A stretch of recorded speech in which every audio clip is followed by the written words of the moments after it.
Hello, ladies and ghouls. It's me once again, the Cardboard Stacker, for another set of the week in which we're looking at cards from the Crypt.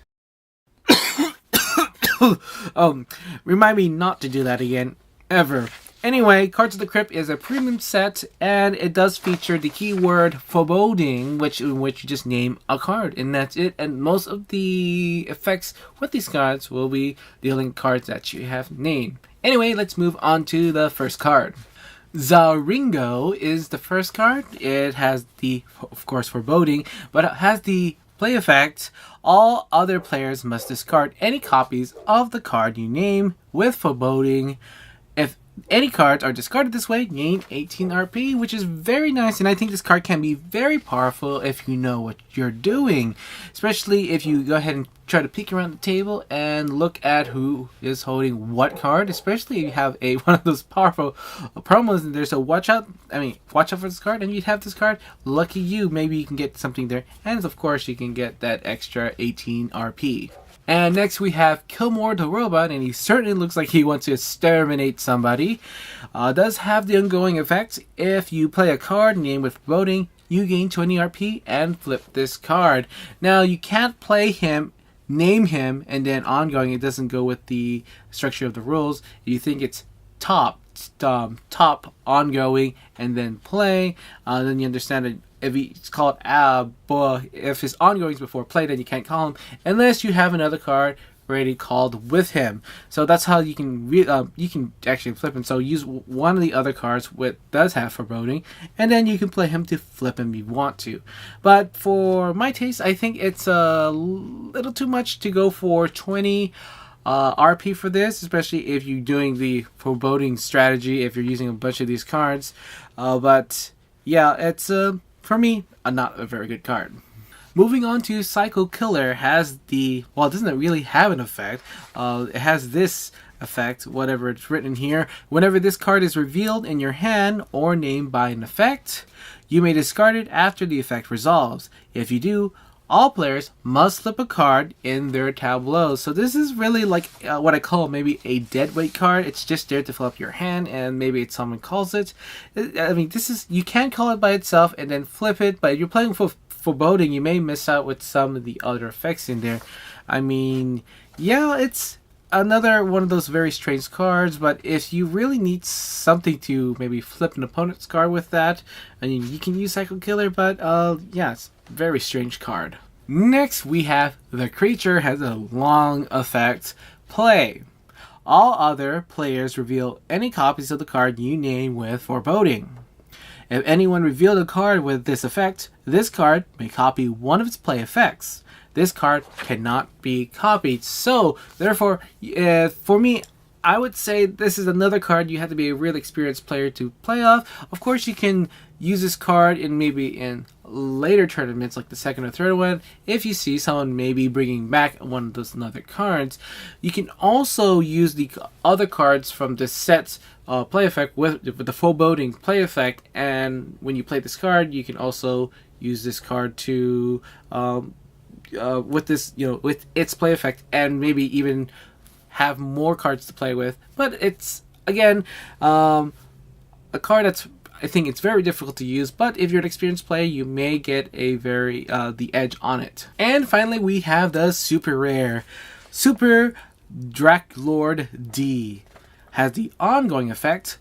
Whenever another player plays the card you name with foreboding, gain 30 RP. That's really awesome if you really can work with this card. Again, this card, playing with alone, it's not that powerful, but if you do find some more cards, and especially if you use the deck, which I'm going to talk about next, you can really rack up the points.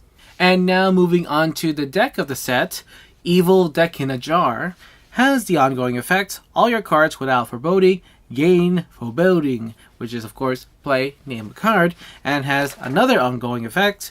Whenever you play a card you name with foreboding, you gain 8 RP. This is a pretty cool deck, I think, and of course you can either play it off of someone else's card, but you can also play it on your cards that you brought to the tournament and play cards that way.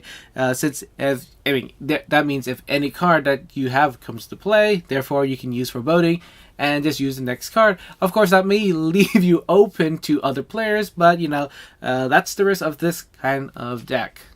Now, for the synergy of the set, I think it works pretty great with each other. The foreboding really can rank up, especially what cards you name with each other card. Hopefully for the best. Of course, I keep saying this, that you may need to be an experienced player to play with this set, and you can really bring it up with either with your own cards that you can use with foreboding, or if you can, you know, scout out who's playing what cards because of the backs of the cards players have brought with them in the tournament. Maybe you can also rank up and also dominate the tournament. Now I'm talking about versatility, the cards you can find in the core set. I think one of the nifty maybe combos I found with this is probably playing with the sacred banhammer from set rotation. Yes, you can name a card, but guess what?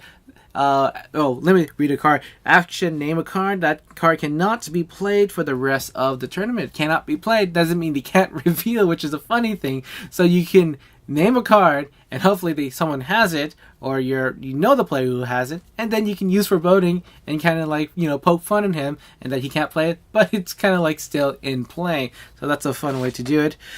Of course, what you can find in the core set is the X-ray glasses, and this allows you to look at an opponent's hand. I mean, you just have to look at somebody's hand, and then you'll be really dominating with this set. So that's really cool. And I believe there may be, I think, 1 or 2 cards in the core set. So I mean, it can be easy to find, but again, it's an accessory, but it's one you can find in the core set. And for compatibility, other sets that works with this set, and I think one I will pick up is from set rotation, and that's the Penny Dreadful. And what this really has is what's called the investigated play, and that's usually when you choose an element or type and the other players may have to reveal that type or element cards you have in their hand what they bought to the tournament. So this is a nice way to also knowing what other player have. So this is like another insider look into what they have. And yeah, so this does go hand in hand with this kind of card. So you can play a bit from the Penny Dreadful set and then do foreboding and work your havoc that way. And that does it for this set. I mean, this could be a really fun set to play on. Of course, there's another one that's niche, and also I think I keep saying it is for, I think it's more for experienced players, and if you're a beginner trying this out, you may just get lost and just like, you know, just name something you have in your hand or anything like that. It can either work either way, as I said, you know, either work with something within your hand, or it can be work with somebody that has cards in their hands and try to take control with that. So it is more like a controlling deck, and something that if you have prior knowledge from the tournament and you see someone buying stuff from the aftermarket, of course it's going to be a really neat set to have. And that's enough from me. I do want to hear back from you. Do leave a comment of what is your favorite card from this set, and maybe even some combos that you found out with the cards from the Crypt. Anyway, thank you for joining me today, and I guess I'll see you later, Bladers.